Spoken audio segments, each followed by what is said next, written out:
Saudamos a todos com a graça e a paz do Senhor Jesus. Aqui estamos para continuarmos o estudo da Palavra de Deus. Agradecemos a Deus por Ele nos conceder este dia, nos conceder estes momentos.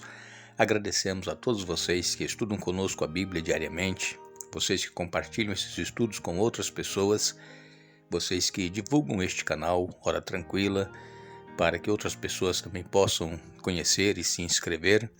Agradecemos a todos que são inscritos no canal e também queremos agradecer a todos que nos escrevem, dizendo de onde estão acompanhando os estudos, e queremos aqui mandar um alô especial para o Marcos Siqueira, que é de Oswaldo Cruz, São Paulo, Dilza Flora é de São Gonçalo, no Rio de Janeiro, Marcônio e família são de Anápolis, em Goiás, Daniel Júnior é de Belo Horizonte, Jandira Alves de Maringá, no Paraná, Marcelene Dias Alves é de Diamantino, em Mato Grosso, e todos os demais que nos escrevem, nós agradecemos e sempre mandaremos um alô para vocês. Iremos orar. Senhor nosso Deus e Pai que estás nos céus, mais uma vez estamos aqui diante da Tua presença, agradecidos pelas bênçãos que tens concedido a cada um de nós, agradecidos pela proteção, pelos livramentos, e também te agradecemos por estes momentos que temos para estudar a Tua Palavra. Pedimos que o Teu Espírito Santo se faça presente conosco, abrindo a mente para entendermos a Tua Palavra, para aceitarmos e colocarmos em prática em nossa vida. Abençoa, Pai, todos aqueles que estão passando por problemas, lutas, dificuldades, necessidades, provações, tribulações, que se mantenham firmes na fé, que não esmoreçam e que obtenham a vitória e as bênçãos conforme a Tua vontade, em nome de Jesus. Amém. Hoje nós iremos concluir o estudo desta semana. Estivemos aqui estudando mais um pouco a respeito da história de Abraão. Estivemos estudando sobre a promessa que Deus havia feito. E lembrando que essas histórias que estão relatadas na Bíblia Sagrada não são simplesmente histórias para nós conhecermos, lermos, acharmos bonito. Essas lições, essas histórias estão registradas para nós extrairmos lições para a nossa vida prática. Nós temos que aprender com o que a Bíblia nos ensina, colocar em prática a nossa fé, como foi no caso a fé de Abraão. E Abraão, na ocasião, e outros mais que nós já citamos aqui, Noé, Enoque, eles não tinham nada escrito para eles se basearem, para eles conhecerem a Deus e eles terem a sua fé fortalecida. Hoje nós temos a Bíblia Sagrada. A Bíblia Sagrada, Deus, Ele instruiu homens para escrever tudo aquilo que aconteceu desde a criação do mundo e também que está ainda acontecendo hoje. E tudo isso está registrado na Bíblia para que nós possamos aprender, tirar lições e nos fortalecer. A nossa fé tem que ser uma fé prática e não uma fé superficial, uma fé teórica. Tem que ser uma fé prática. Nós cristãos, nós vivemos pela fé. A palavra de Deus, ela nos diz que sem fé é impossível agradar a Deus. E também nos diz que o justo viverá pela fé. Então, muitas das vezes, nós cristãos passamos por certas situações na vida que nós não entendemos o porquê acontece conosco, mas a fé que nós temos em Deus, ela nos dá sustentação, ela nos mantém, e nós então aceitamos pela fé aquilo que acontece conosco, quer seja bom, quer seja ruim. Não é por um acaso que as coisas acontecem. Por exemplo, quantas pessoas, nós perdemos ultimamente nesses últimos anos, e ao longo dos anos tem acontecido muitas mortes de pessoas mais idosas, pessoas menos idosas, de jovens, até de crianças, e às vezes nós não entendemos o porquê isso acontece conosco. Uma criança de 2, 3 anos, de repente cai doente e é levada ao descanso, e nós pensamos, mas por quê?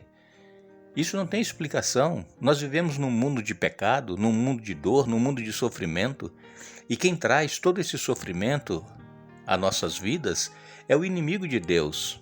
Deus, ele está vendo todas as coisas, Deus tem o controle.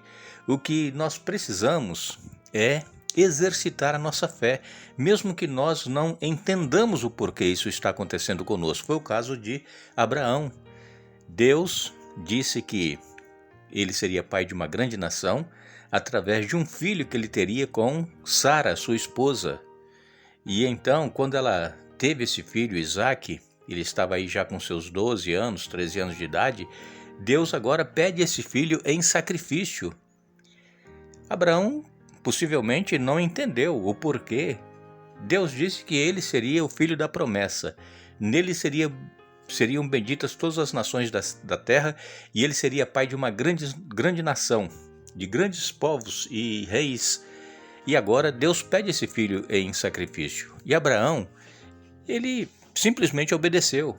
Nós lemos aqui em Hebreus capítulo 11, no verso 17, pela fé, Abraão, ao ser posto à prova, ofereceu Isaque como sacrifício. Abraão, que havia recebido as promessas, estava disposto a sacrificar seu único filho. Ele já tinha o outro filho, que era Ismael, que teve com Agar, mas esse era o filho da promessa, era o único filho. E Abraão, pela fé, diz aqui a palavra de Deus, ao ser posto à prova, ofereceu Isaque como sacrifício. É claro que ele não chegou a tirar a vida de Isaque, mas no coração, na mente, ele já tinha sacrificado seu filho. E Deus então providenciou o cordeiro, e Abraão sacrificou o cordeiro, e eles então voltaram para se encontrar com os servos e voltarem para casa. Interessante que, através de Isaque, que é o filho da promessa, Deus, ele concedeu realmente uma grande nação. Reis vieram da descendência de Abraão, de Isaque, Jacó, e Ismael também teve 12 filhos, e dele vieram também grandes nações. E essas nações, descendentes de Ismael e descendentes de Isaque, eles vivem em conflito até o dia de hoje. Eles não se entendem. Mas sabemos que Deus ele está no controle de todas as coisas. E se esses desentendimentos, esses problemas ocorrem ainda hoje, é por causa que Abraão tentou dar um jeitinho, para que ele pudesse ter um filho. E Deus, irmãos, ele não precisa de ajuda nossa, não, de mãozinha, de um jeitinho. Deus, quando ele promete, ele cumpre.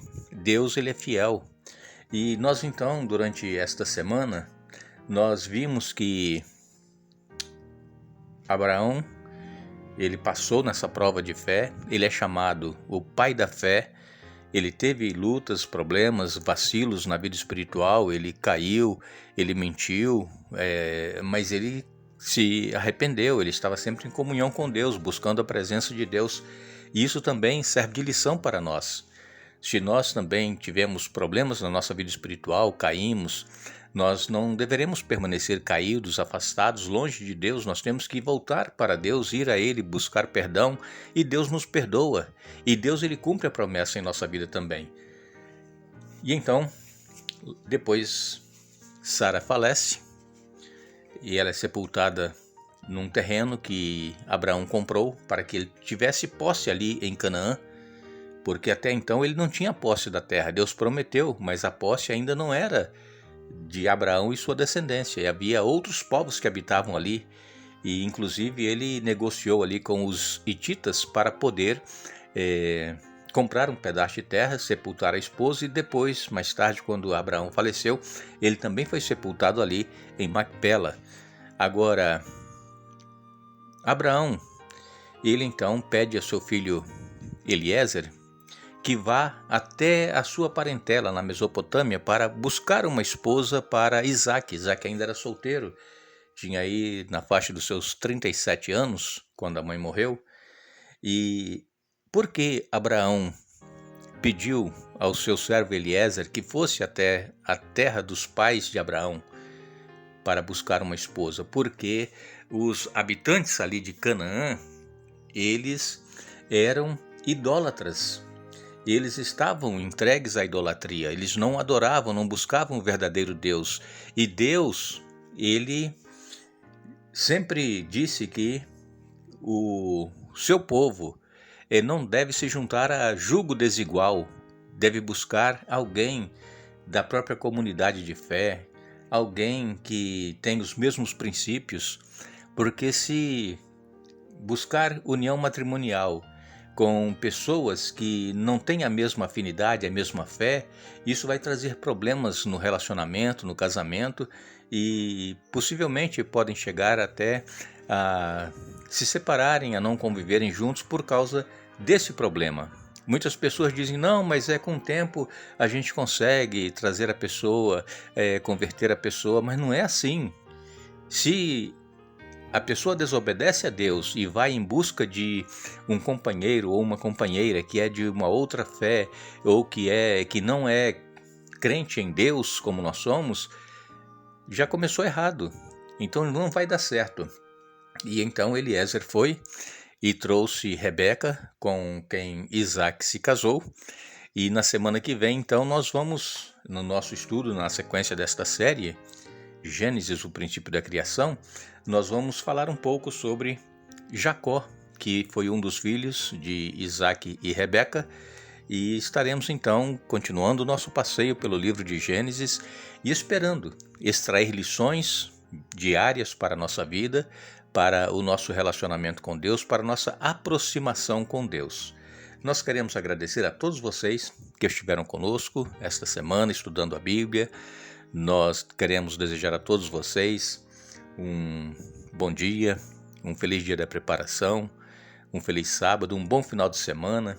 No domingo nós vamos estar aqui para dar continuidade a esta série e então na semana que vem nós vamos falar sobre Jacó, especialmente Jacó, né? Foram 2 filhos que Rebeca teve, Esaú e Jacó, e vamos falar especificamente aqui sobre Jacó na semana que vem no estudo que iremos fazer. Não nos esqueçamos, Deus, Ele é o Criador e mantenedor de todas as coisas, e em João capítulo 1, verso 3, nós lemos que todas as coisas foram feitas por intermédio dEle, e sem Ele, nada do que foi feito se fez. Que Deus nos abençoe.